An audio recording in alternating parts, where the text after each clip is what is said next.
speaking of a horse, so mounted Mount combat. Certain mounts will have combat abilities. Players can't use their class skills while mounted. Mounts can be targeted separately from players while mounted. Mounts can be killed by players, but can be resurrected after a certain cooldown period. Potions can be used to reduce the cooldown. Mount abilities and stats. Mounts will have different core attributes and stats. Mounts will provide resistance, defensive abilities, skills, charge abilities, and attacks. Mounts will have varied speeds. A player can dismount and have their mount follow them. So that's pretty cool. Let's see. Dragon abilities. Dragons are epic flying mounts with strong battle abilities, such as AoE breath attacks, swooping flyby attacks, and others. Dragons have PvP capabilities related to castle sieges and node sieges. The dragon will have a lot of compatibility in PvP. Capability, not compatibility. PvP. Its primarily purpose. Wow, Steven. Blah, blah, blah. It's primarily its purpose. It's primarily its purpose. Because it relates to castles and the sieges they're in, or nodes and the sieges they're in. We want dragons to have large-scale ramifications against player raids. So, and I know from what they said, I think on servers there's only like 15. You can only have 15 flying mounts in the whole like actual server.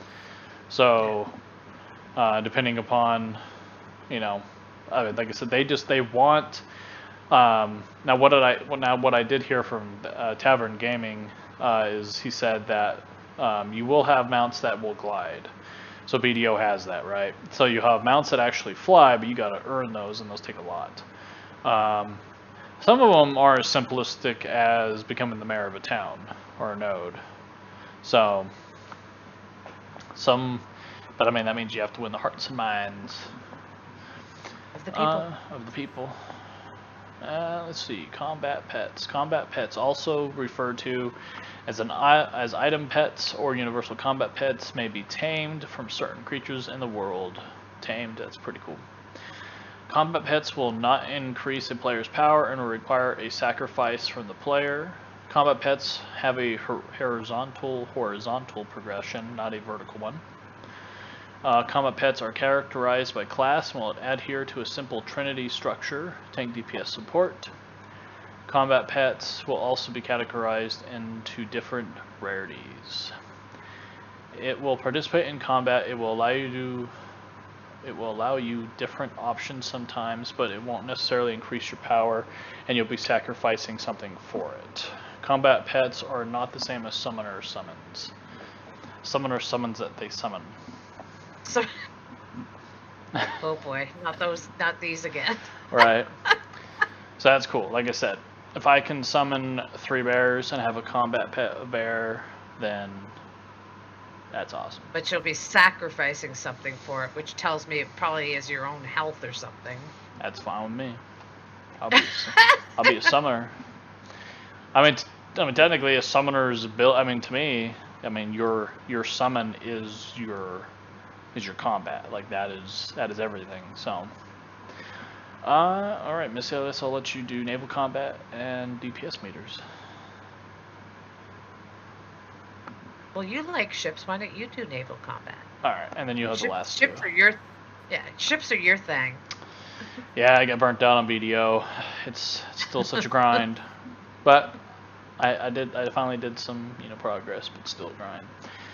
Naval combat. Naval combat involves different types of ships with varying capabilities, armaments, and roles to play out on the high seas. Oh, thank you for following, George Classic. Hi, George Classic. I think that actually puts us at 200, right? Yep. Is that what you said? Woo! 200! Yep. Hype, guys, hype. Type that hype! Exclamation, hype. There you go. Type it out. Okay. Okay. There will be a balance and counterbalance between ships from PvP and PvE perspectives. Naval PvP is between ships. Naval PvE includes open sea raids and sea-based bosses. Hopefully they have the same type of bosses in Misty that we saw in BDO out in the ocean. Remember that big one? Oh my god, that was like incredible. That was so much fun. Right. I mean, Except well, like, I couldn't see through the water to climb back up on the ship. right. Because you had to jump into the water, then climb back on. It was like, no, and then I died because it killed me beneath the water with electricity. Right. Yeah, But that was, like, it was epically huge. Like, I'm hoping, and it says Battles at Sea will be epic, so I'm hoping it could even be greater than that. hopefully. Some pre-rewards and or losses if the battle succeeds or fails. So yeah, that'd be pretty cool. Alright, Missy. Add-ons, DPS meters, and finish off with factions. All right. So, my decision is not to allow DPS meters nor add-ons. I feel we have adequate measures in place to prevent a majority of potential third-party trackers. I know this subject has passionate voices on both sides, and I respect the various opinions and positions many of you have expressed. Add-ons and DPS meters will not be allowed. The developers don't want add-ons mods to be necessary to experience the game. The design of the game API is still under consideration.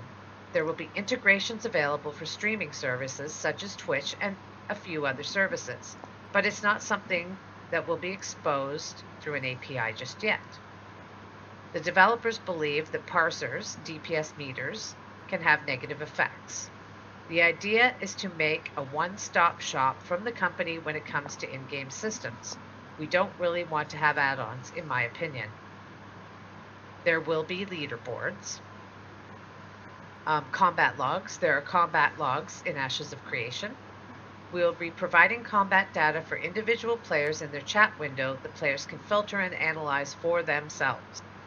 The goal is to mitigate and make the practice less prevalent through the ease that DPS meters provide.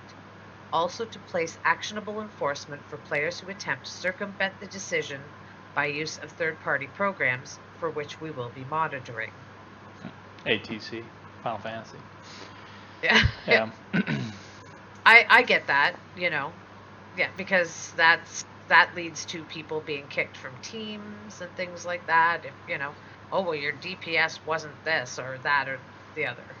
Yeah, I mean, to me, like, I know, like, for Final Fantasy, like I said, there's no add-ons in that. That's the same type of thing that the Yoshi P and stuff had it on there. To me, I always used them just to kind of go, okay, am I doing this right? Am I doing things correctly? It was always just for myself, but of course, a lot of people use that thing, and World of Warcraft is terrible for it in the sense of... They weaponize it, basically. Oh, yeah. You ain't doing this, you ain't doing that, like, you're not showing this. Like, the thing that always, like, irritates me, and this is a little addition to the add-ons, is... post-achievement is as bad, if not worse, at this point, by the way. I mean, yes, because, I mean, everyone that actually really does those things are using ATC, right? So, and if you ain't doing this, you ain't doing that. To me, I think if the boss is at 100% and you get down to 80% and 60%, 40%, 20%, and then you kill the boss, then you've succeeded, right? You've hit the marks. Like, that's your judge. You don't need a meter. I think as long as people are surviving and doing mechanics correctly, I think you're good to go. Track me. Well, I make sure that you're doing well because you always down. You're really hard on yourself. You're like, I'm doing crap, and I'm just like, no, you're actually doing pretty well. Because sometimes you want to see at least a number that shows, hey, I'm doing okay. Well, I think it's good that will be there for just yourself. So you will be able to analyze yourself. Yeah. But no one's going to weaponize it and use it against you when it comes to a raid or a dungeon. I mean, you don't need to. If somebody's not pulling their weight, people know. Yeah. To me, I mean, I feel like if the boss is dying and everyone's surviving, then everyone's doing it correctly. Yep. That's like one thing that I will have to say is kind of negative about Final Fantasy 14 is the fights are very mechanical, and Chris can attest to this, meaning if you don't stand on A, at a certain point, then you all die. If you don't stand on B at a certain point, you all die. If you don't stand on C at some point, then you all die. And then if you don't split between those three at some point, then you all die. Like there's very, it's tough to do that because you only have like this much like place to stand for a whole platform. So. And I'm usually the one that doesn't make it on time. Right. All right, factions. So there's yeah, go ahead. Oh, yeah. Well, I was just gonna, because this is, I think, the last one. Yeah. All right. There are no predefined factions in Ashes of Creation. There are pseudo factions, temporary factions, in AOC. Node wars flag the citizens of the warring nodes and their allies as enemies for the duration of the node war. Guild wars flag the members of the warring guilds and their allies as enemies for the duration of the guild war. Social organizations offer quest lines to assault other organizations. We present the player with these soft friction events, and then that determines who your friends are and your foes are. Because we are non-faction based, you want to grant the user the ability to either do things that are evil or good, so there has to be a plethora of choice on the evil side for them to participate in. Yep. So there's going to be lots of evil side people? A As plethora of choice on the evil side. What does that mean? Right. So George Classic says, as we know, if the game will release like they're saying, it will be amazing and also more fun than the Korean Chinese MMO. No offense or racist comment, I don't know, but I have a feeling that this game will be so big, maybe bigger than the old school MMO. George, to be honest, I agree. Like, the thing is they're taking from a lot of games. A lot of it actually comes from Black Desert Online, to be quite honest. There's a lot of things about this, but they've built upon it, changed it, made it their own, and improved, right? So I think in that sense, MMOs have been around forever. You have two really successful ones out there, and you have other ones that are minor. Guild Wars 2, BDO, even like Rift a little bit. Which is still around, surprisingly. Star Wars, The Old Republic, but so definitely you can see what works and what doesn't work and what's missing from a lot of things. And I think the biggest... And also your participation, too. The more you play, the more you change the story for yourself. Well, yeah, that's huge, right? Like, yeah. It's not like you play for 2 weeks and wait for the next, update or the next expansion or whatever, Well, like I said, what's nice is each server's going to have a different point of view, a different thing happening, a different story. And they said those stories for that server will actually be listed. When you click on the server, you'll be like, oh, server A has just dealt with a dragon, that nearly destroyed like everything. So you're like, we need your help to rebuild, but server B is, they're chill, they're laying back, having some mimosas, they're just like, woo, times are good, And then you have server C, which is just run by pirates, So, your PvP. Yeah, I want to go there. Yeah, so with the node system, it really, the players make their content, because if you capture node A and you increase it, and because it was right next to a mountain, for instance, that was actually a volcano, because that town has gotten so big and more people are there, that it's starting to interact with the wildlife, and it pisses off the dragon, and the dragon actually wants to actually come and attack the node. So, and it's supposed to be, so not static, right? But yeah, let me see here.